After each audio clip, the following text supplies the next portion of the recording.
el periodista en algún momento se jubila, así como se jubiló ¿cómo se llama? Ponce los Manteros. O hasta que tenga conciencia y capacidad va a seguir usted informando. O sea, va Sí. a haber un punto en el que se va a jubilar, pero después de esa jubilación usted va a poder seguir comunicando, informando y haciendo periodismo. Bueno, el que se graduó de periodista morirá de periodista. Ujú. No creo que uno Diga, no, pues hasta diga, los no, 60 hasta aquí, años, y ahí ya tengo mi pensión. cuelgo mi micrófono, cuelgo mi pluma y me voy a descansar. No.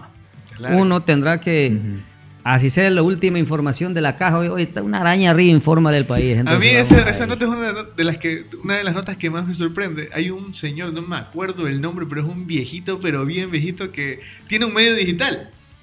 Que tiene una página y él está yendo a las ruedas de Pepe prensa. Aquí de Nahua. Machala. ¿De aquí de Machala? ¿De qué Creo Machala? que José Nahua vive no en es. las brisas.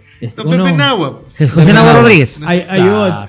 Hay otro. No me acuerdo cómo se llama. Pero Pepe Que- Nahua ya está bien. Ya Richard, está mayor. Richard, no sé Richard si- Zambrano, claro. Richard Zambrano. Richard sí. Querubín Zambrano, mi gran amigo. Con él, en las brisas, me encontré en un momento bohemio, conversando con sus amigos. Nos hablaba sobre la calle de 25 de junio que se llamaba el 9 de octubre, la historia. Claro. Oye, yo me quedé como loco. Más, No, yo dije, quiero sacar él- qué pasó ayer. Él tiene. él algún rato sería bueno que lo inviten. Sí, a él.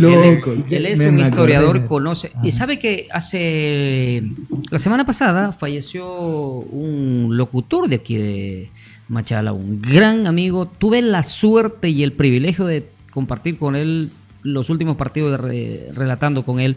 Don Antonio Acosta Orellana. Antonio José Acosta Orellana, uno de los viejos periodistas, entre comillas y con mucho cariño de los viejos, de la época de la camada mayor a nosotros, ¿no? Ellos son de la época, ellos ya no alcanzaron a la tecnología, ya se quedaron por ahí, pero son de los que conocían, ¿no? Son de los que nunca utilizaron un diccionario y lo que sabían pues cómo se escribía. De los que tú le preguntabas, Vicente Barreto Villavicencio, pues. Eran diccionarios con piezas. Eran diccionarios en la cabeza. Yo me saco el sombrero entre todos ellos. O sea, era conversar con ellos. Es como estar hablando con una enciclopedia. Erudito ya. La historia. Claro. O sea, no es que uno nace sabiendo. Uno tiene también que acercarse a personas Claro. que conocen y que te puedan alimentar, que te puedan ayudar.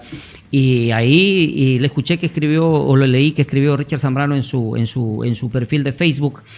Puso que quedan pocos los radiodifusores que están todavía sobreviviendo de esa camada de los 60, 70, si no me equivoca la fecha. Y estarán hasta que tengan Exacto. voz.